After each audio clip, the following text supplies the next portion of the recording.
Internet friends, welcome. Jeff Bernheisel from Real PDX here. And I've got a special video today. This one's going to be a little longer than normal. I've got 20 pros and cons of living in Portland, Oregon. If you're thinking about moving to Portland, Oregon, hey, you know what? It's a great city. I'm a real estate agent, obviously. I'm a storyteller and home seller. Been here for 25 years. So I kind of know the ins and outs of the city, coming from a perspective of somebody that did move here originally. So today I put this list together just to kind of give you a perspective of what it's like to live in the town of Portland, Oregon. My goal here is to answer some of your questions about what it's like to live here, and keep in mind as you watch this that these are pros and cons based on my personal experience. Not everybody's going to feel the same way, and that's fine. It's my video, so I get to say what I want. So let's get after it. One take, everybody knows the rules. Con number 10. Portland has a real casual vibe. In case you couldn't tell by how I'm sitting in my home office today. It's interesting, I've been in the corporate world before, wearing suits every day, and I love a nice custom suit just as much as anybody. But it's funny, like when you're out in the town wearing a nice custom suit like that, you'll get the kind of like, hey, that's a nice suit. And then you also get the, why the hell are you wearing a suit to our meeting? Like, what's wrong with you, So it's pretty casual, laid back. A lot of people just love their Marmot gear, the Nike stuff.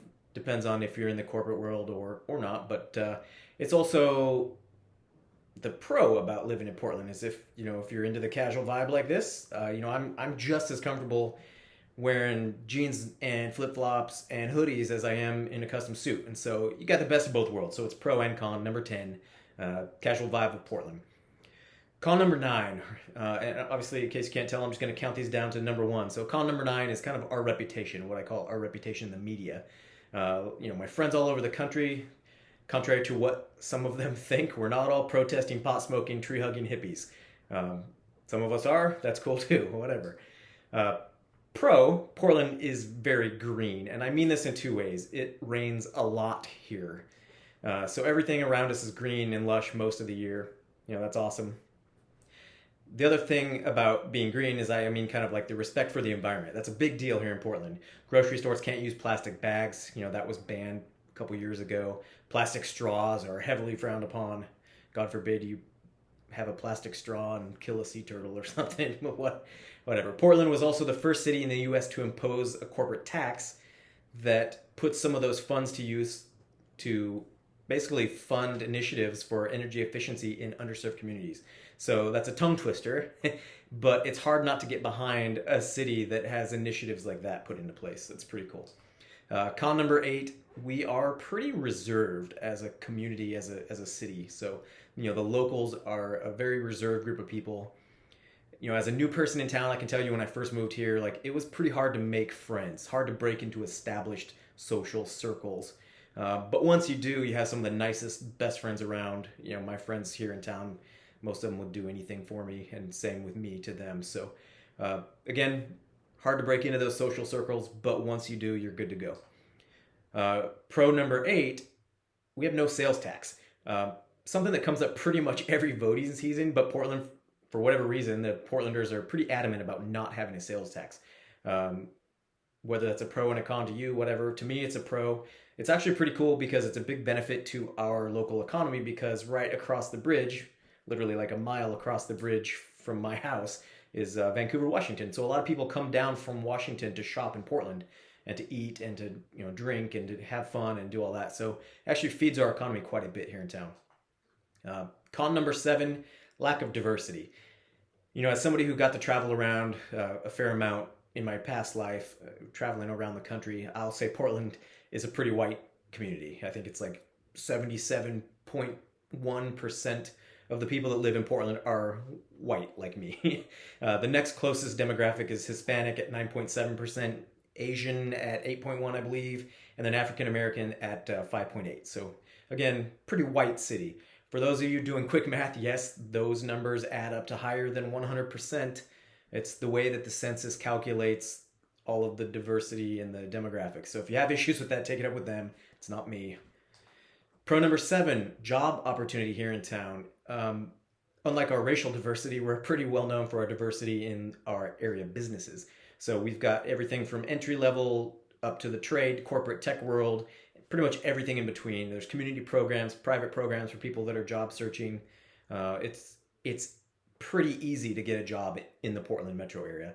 We've got a little bit of everything for everybody. So con number 6, though, coming along with that is the housing costs. I'm going to do a whole nother video on the cost of living in Portland. It's kind of all over the board. There's a lot more to it. So make sure you subscribe to the channel to get that video down the road. But housing costs, the median cost of a home is now at $419,000, which has been creeping up, and it's well above the rest of Oregon, which comes in at $344,000. And then the country as a whole, I think, is still at like 230 something, 231 or 232,000. So obviously Portland itself is pretty high above that. There's some cities, obviously Seattle, San Francisco, LA, some of those areas way above us. So it's still affordable. It's all relative. Listing this as a con for somebody who's coming from LA, that's going to be an awesome thing. Like, hey, only 419,000. Like, cool, I'll pay cash. So all relative, again, depending on where you're coming from. On the flip side of this, because Oregon's diversity and energy efficient utility options is there, our utility costs are a lot lower than the state and national averages. So again, flip side of that, we're going to move on to pro number 6. We're counting down. We're getting there. Summer weather here in Portland is freaking amazing. The old saying, April showers bring May flowers, that doesn't really apply to us here. It basically rains until July in Portland. But man, once summertime hits, these summer months are hard to beat. August is generally our hot month with the average temperature of about 84 degrees, though I will say it seems like it's been getting a little warmer every year. I'm going to talk about that a little more here in a bit. Remember, everything stays pretty green here, so that's always a good plus. I'm not going to mention the fact that it's November right now, middle of November, and if you can see behind me, it's nice and sunny out. We just tell everybody it rains here all the time. Con number 5, lack of AC. Most homes in Portland don't have AC in them. A lot of, like the home I live in, when I was doing my remodel back in the day, I actually run a little hot. So when I was doing my remodel, I was like, hey man, it'd be great to have AC. And my contractor was like, you're an idiot. He actually made fun of me for this. But every year when we get those 100+ degree days in August, you know who's chilling in a nice cool home with an old fashioned in his hand? This guy. My contractor, not so much. Pro number 5, public transit. We've got TriMet buses, the Max Light Rail, taxis, Ubers, Lyfts. We've got the little petty tuk-tuks that pedal around mostly in the summer months, downtown area, kind of in the Pearl. But there's all sorts of public transit. We also have one of the few, I think there's 3 urban commuter trams in the whole country. There's 3. One in New York City, one in Colorado, and then the one here goes from the South Waterfront up to the hospitals. So a lot of the doctors and nurses that live there commute to work in a tram, which is pretty sweet. Con number 4, the traffic kind of sucks. Again, this is one of those where it's a little bit relative to where you're coming from. Despite the public transit options I just listed, the traffic in Portland is still kind of iffy in some days, sometimes, as the population's been steadily increasing. The layout of our freeways, which is basically a circle around the metro area. You've got I-5 over on one side, 205 on the other side, 84 going in between. Just that actual layout. And then, of course, we have the bridges and the river and all that stuff. It kind of, depending on what time of day it is and, what day of the week it is, traffic can kind of suck. Again, coming from a place like LA or Atlanta or any of those big, huge metro areas, traffic in Portland is a freaking dream. The only time it gets out of control to where everybody agrees that it sucks is during what we have, it's called Fleet Week. It's basically where all the ships come in to dock for the big week-long parades and everything that we have here. All the bridges are raised from certain hours of the day, and traffic just literally comes to a damn standstill no matter where you are. So Fleet Week sucks, but again, compared to everywhere else, it's still kind of a dream. Bonus, in 2020, it's gotten way better. Thanks, COVID. Pro number 4. We are a very walk and bike friendly city. Portland has one of the highest percentages of dedicated walking and biking lanes versus regular motor vehicle traffic lanes than anywhere in the country, as far as I am aware. And especially in the core Portland neighborhoods, like in the core metro area, you can pretty much walk and bike to anything, whether you're getting groceries or going to a movie or going out to eat or just visiting family and friends. You can walk and bike damn near anywhere. Con number three, those other 3 seasons. 3 seasons we don't like to talk about. Uh, we're heading into them right now. We're past the fall season, heading into winter, and then we've got spring. I feel like I might have mentioned it before. It rains here quite a bit. We're not just telling you that to keep you from moving here. And personally, I actually want you to move here because I want to help you buy your new dream home. So give me a call. But seriously, it rains here a lot. It snows sometimes too. We get like 2 or 3 days a year where it snows. We get like 1/4 of an inch, and you would think the damn world is ending. I mean, people like abandon their cars on the freeway and shit. It's crazy. I've never seen anything like it in an area like that with so little snow when it hits the ground. But literally, people freak out, leave their cars. They're like, "Fuck this! I'm walking home." It's nuts. So if you know how to drive in the snow, it doesn't bother you. You try to just stay away from everybody else. But a lot of people that come here haven't experienced it. So when they get the little bit, the world is ending, you would think. Pro number three, the neighborhood vibes in Portland and around. Like Portland actually has, I think it's 144 different individual neighborhoods. They're plus or minus a few. It's been a while since I looked at that list. But we've got neighborhoods with trendy restaurants and shops popping up all over the place. We've got the older, more established tree-lined neighborhoods. I've got a listing in Laurelhurst right now that's just gorgeous this time of year because of the fall trees and all that stuff. We've got waterfront condos, urban condos, luxury spots around Lake Oswego, planned communities around Nike and Intel, and then literally there's seriously something for everybody around here. So the vibes of each different individual neighborhood are something that when you're moving here, it helps getting a real estate agent that's been here for a while that knows all of these individual neighborhoods. We can kind of get a feel for what you like, what you're after, and then it's almost like dating. Like you're trying to pair somebody up with a neighborhood first and then a home within that neighborhood, if you think about it that way.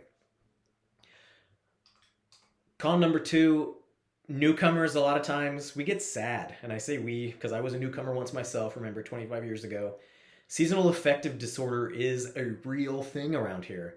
I think I might have mentioned it. It rains here a lot. So it's pretty great for like 6 months out of the year. Kid you not. When I first moved here, I moved up in, I think it was September, like middle of September to go to college at Portland State.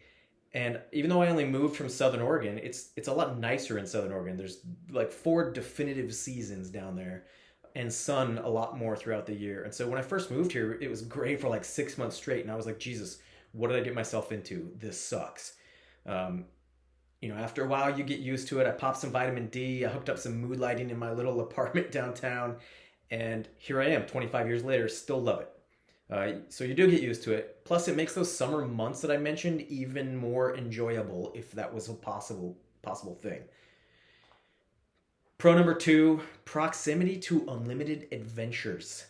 What I mean by that is we've got the mountains, the lakes, the rivers, the oceans, literally everything within about an hour. I think the beach is about an hour and a half away.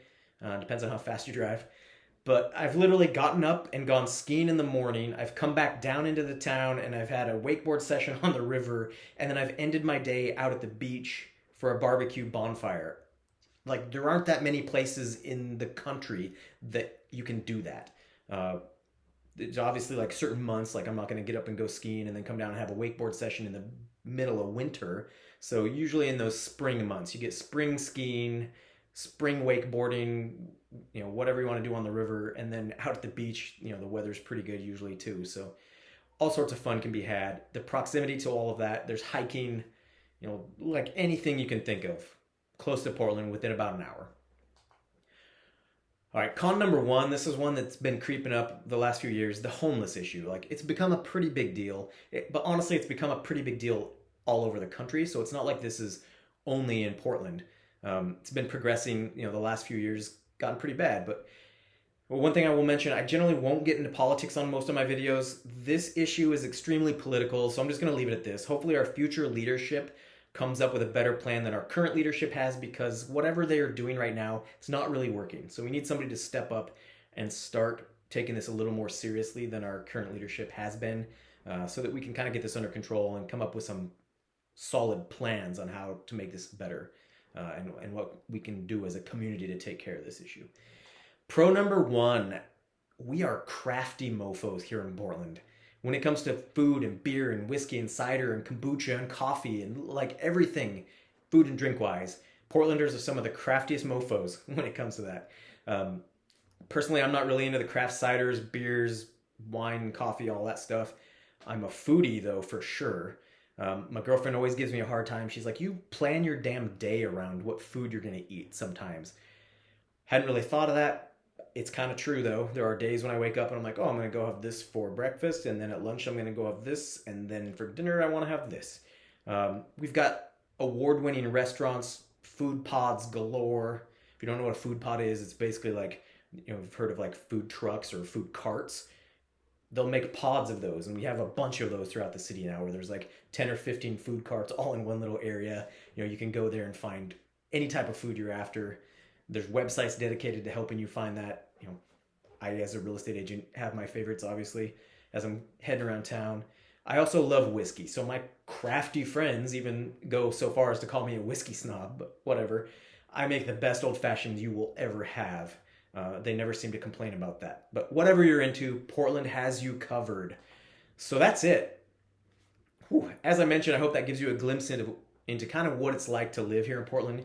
It's a great city, even with all the recent events of 2020, COVID, the lockdowns, protests and riots, and all the crap you've seen in the news. I still love that I get to call this place a home.